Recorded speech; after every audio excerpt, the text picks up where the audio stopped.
Hey, can I ask you a question? Are you considering purchasing Sony's new Dolby Atmos HT-A3000 soundbar? Or perhaps you've already got your hands on one and you need just a little bit of help setting it up. Hi, I'm Jerren from Sony. Join me today as I go through setting up an HT-A3000 for the very first time. First, let's open the HT-A3000's packaging and get it placed where it belongs. In this example, I'll be setting it up on a TV stand right in front of the TV. Now, let's connect the HT-A3000 to the TV using the supplied HDMI cable. Connect the HDMI to the port labeled HDMI out on the soundbar, and take the other end and put it into the HDMI port labeled HDMI in on the TV. It could also be labeled ARC or EARC. And if you purchased a Bravia XR TV that supports acoustic center sync, follow these next steps. Take the supplied acoustic center sync cable and connect it to the S-Center speaker in port on the TV, and then take the other end and connect it to the S-Center speaker out port on the soundbar. And to assure acoustic center sync is set properly, go to your Bravia XR TV settings, followed by audio output, and make sure that TV center speaker mode is set to on. Next, connect the supplied AC power cord to the back of the soundbar. Take the other end and plug it into your wall outlet. Power on the TV and then power on the soundbar. You're going to want to switch your TV's input to the connected soundbar input. And if you can't recall which input you used, take a look at the back of the TV to see which input you plugged the HDMI into.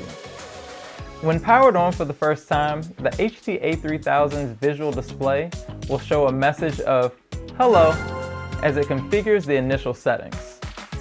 When the soundbar powers on, select Easy Setup.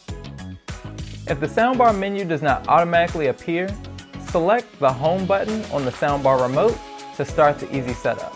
Then select your desired language and follow the on-screen directions. It's going to ask you if you would like to set up an additional subwoofer or rear speakers. And if you are setting up one of these two items, go ahead and follow the on-screen directions. You'll be prompted to connect your soundbar to the internet. Doing this is a way to keep your soundbar up to date and is not a step you should skip. Simply select your home Wi-Fi network, enter in your password when prompted, and then you're good to go.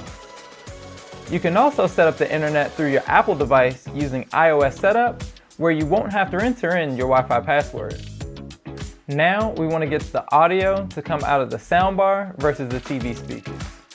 And because every TV is different, the instructions I'm about to show you may not be the ones that you want to follow, unless you're using a new Sony 2022 television. So if you get lost in this step, refer back to your user manual and follow those directions. However, if you're using an older Sony TV, follow the link in the description below, as it'll send you to the Sony support page and you'll follow those instructions from there. But again, if you're using a new Sony Google TV, these are the instructions for you. First, pull out your remote control. Then, hit the Home button, go to Settings, select Display and Sound, followed by Audio Output, then select Speakers, followed by Audio System. This will tell the TV to send its audio out to the soundbar. See? Simple enough. Okay, you're still here? Good, because I strongly want to make a recommendation that you utilize the Sony Sound Field Optimization. This is going to optimize the sound for your room to deliver the best surround experience possible. Once you complete this final step, all you have to do is sit back, relax, and enjoy a truly immersive surround sound experience from the Sony HT-A3000 soundbar.